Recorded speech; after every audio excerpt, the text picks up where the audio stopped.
इन 300 लोगों को मुसलमान बनाना है।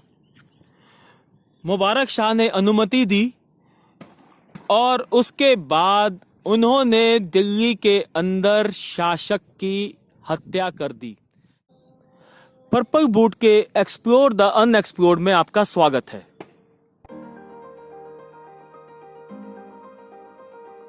तो ये एक बड़ी इंटरेस्टिंग स्टोरी है। लोगों को शायद मालूम भी नहीं है कि ऐसा भी एक किस्सा हुआ था इन्हीं चार दीवारियों के बीच में दिल्ली सल्तनत में, कि जब एक गुजराती रानी गुजराती लड़के से, जिसने की बदला लेने की ठानी थी कि मैं पूरा का पूरा वंश ही तबाह कर दूंगा, और उसने वो किया भी।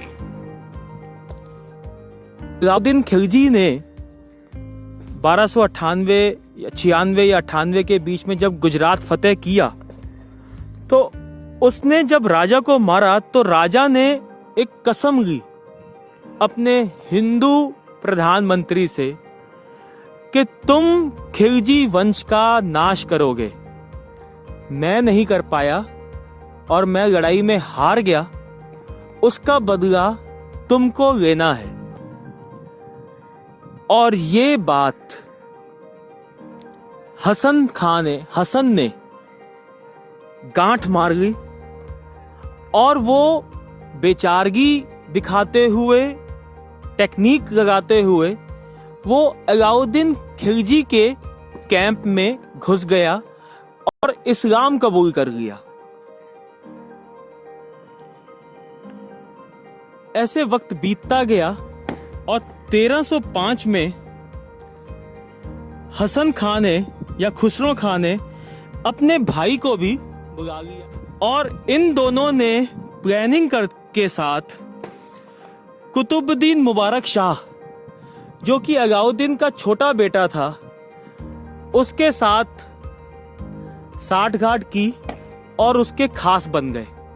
कहते हैं कुतुबुद्दीन शाह मुबारक शाह एक बाइसेक्सुअल था और खुसरो खां एक गे था, और इन दोनों की चर्चा, इन दोनों की प्यार की चर्चा पूरे साम्राज्य में फैली हुई थी।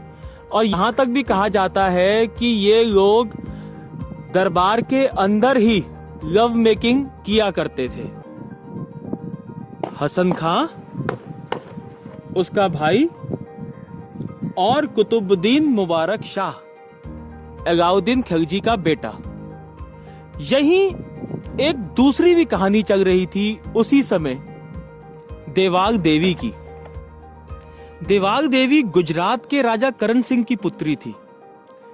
तो जब अलाउद्दीन खिलजी ने गुजरात को कब्जे में लिया, तो करण सिंह वहां से भाग के, अपनी सबसे छोटी पुत्री के साथ भाग के देवगिरी के राजा के पास गया, जिसका कि नाम था राजा रामचंद्र। राजा रामचंद्र ने बड़े अच्छे ढंग से करण सिंह को ट्रीट किया और उनको एक छोटा सा एरिया भी दिया राज करने के लिए।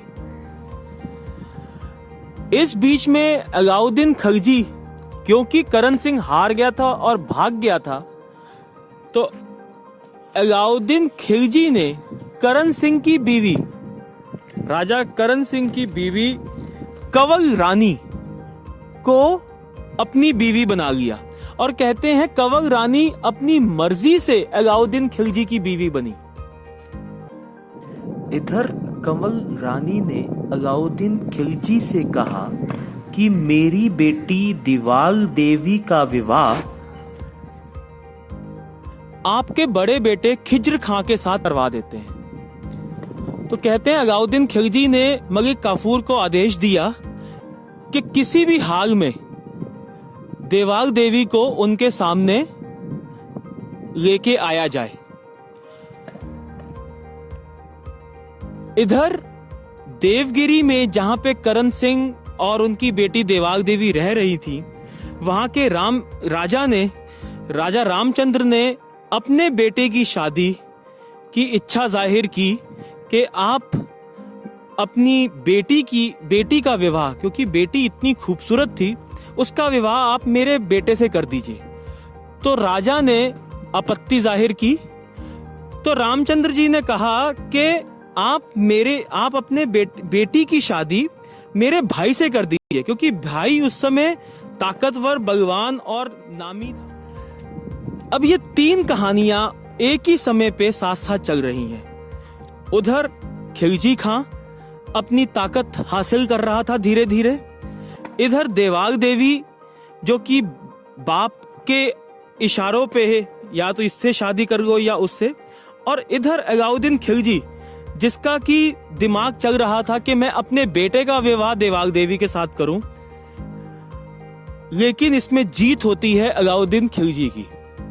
तो 1306 और 8 के बीच में उसने देवगिरी पे अटैक किया और वहां से देवाग देवी को मलिक काफूर ने हरम के अंदर दिल्ली भेज दिया। दोनों माँ बेटी का मिलन होता है दिल्ली की सल्तनत में, और तब तक खिलजी खां जो कि एक मंत्री पद तक आ गया था धीरे धीरे, उसका भी उदय होता है। कहते हैं देवाग देवी और खिलजी खां क्योंकि दोनों हिंदू थे, दोनों एक ही जगह से थे, गुजराती बोलते थे, आपस में इन दोनों का इंट्यूशन काफी था, इंटीमेसी काफी थी। देवाग देवी की इच्छा के विरुद्ध सबसे पहले खिज्र खां के साथ अलाउद्दीन ने जब उसकी शादी की, तो अलाउद्दीन की सत्ता के लालच में, या अलाउद्दीन की जब डेथ हुई 1316 में, तो मलिक काफूर ने खिज्र खां को ग्वालियर के किले में कैद करवा दिया। लेकिन हाँ, उसने एक एहसान ये किया कि खिज्र खां के साथ में देवाग देवी को भी उसने कैद करके रखा। बट डेस्टिनी को कुछ और ही मंजूर था। मलिक काफूर की हत्या मुबारक शाह ने की। मुबारक शाह जो कि एक अय्याश था, उसने अपने भाई को भी ग्वालियर के किले में बंदी बना के कोसा और उसकी दोनों आंखें निकलवा दी। कहा कि तुम इस लड़की के लायक नहीं हो, और जबरदस्ती दूसरी शादी देवाग देवी की अपने साथ की। रानी को ना खिज्र खां पसंद था, ना रानी को मुबारक शाह पसंद था, लेकिन मुबारक शाह का जो मंत्री था खिलजी खां, रानी को वो पसंद था, और वो दोनों की ही प्लानिंग थी। और खिलजी खां की शपथ थी कि मैं खिलजी वंश का नाश कर दूंगा। इन दोनों ने प्लान ऑफ एक्शन को अंजाम दिया, प्यार बढ़ा, और देखते देखते 1320 में दिल्ली के अंदर खिलजी खां ने 300 लोगों को किले के अंदर घुसवाया। इन 300 लोगों को मुसलमान बनाना है। मुबारक शाह ने अनुमति दी, और उसके बाद उन्होंने दिल्ली के अंदर शासक की हत्या कर दी। कहते हैं इस हत्या में देवाग देवी और खिलजी खां ने महत्वपूर्ण भूमिका निभाई और दिल्ली का तख्ता पलट कर दिया। तो पृथ्वीराज चौहान के बाद कुछ समय के लिए, 5 या 6 महीने के लिए, दिल्ली पे वापस हिंदुओं का कब्जा हुआ। और जैसे ही गाजी खां की हत्या हुई है, उस हत्या में इतना निर्मम थे कि खिलजी वंश का कोई भी सपूत जिंदा नहीं छोड़ा उन्होंने। और 3 या 4 दिन के बाद ये जो किला आप मेरे सामने या जो देख रहे हैं, यहां पे उन्होंने, इस जगह पे उन्होंने हिंदू देवी देवताओं की प्रतिमा स्थापित की। लेकिन इतिहास को कुछ और ही मंजूर था, और तब एंट्री होती है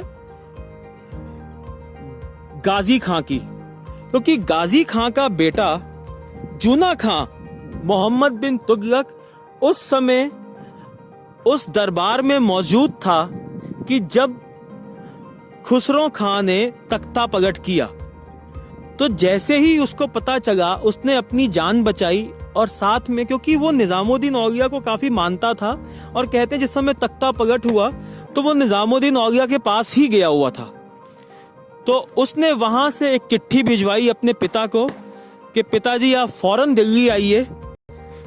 पिताजी गयासुद्दीन तुगलक ने सबको इकट्ठा किया और दिल्ली में कूच कर दिया और यहीं हौस खास में खुसरो खां को ललकारा, उसको हराया और उसका गला काट दिया। तो 4 महीने तक हिंदू शासक ने जब राज किया उसके बाद वापस तुगलक वंश जो कि पॉलिटिकल स्टेबिलिटी लेके दिल्ली में आया। तो कहते हैं उसके बाद देवाग देवी का भी कहीं पता नहीं कि वो कहाँ गई, लेकिन थ्योरीज ये हैं कि देवाग देवी ने भी जहर खा लिया था जब उसको पता चला कि खुसरो खां की हत्या हो गई है और ये स्टोरी वहीं पे दफन हो गई। अस में बहुत ही कम लोगों को मालूम है कि ऐसी भी एक लव स्टोरी उत्पन्न हुई, खिलजी खां और देवाग देवी। पर्पल बूट की यही है राय, मनोरंजन वही जो ज्ञान बढ़ाए। धन्यवाद।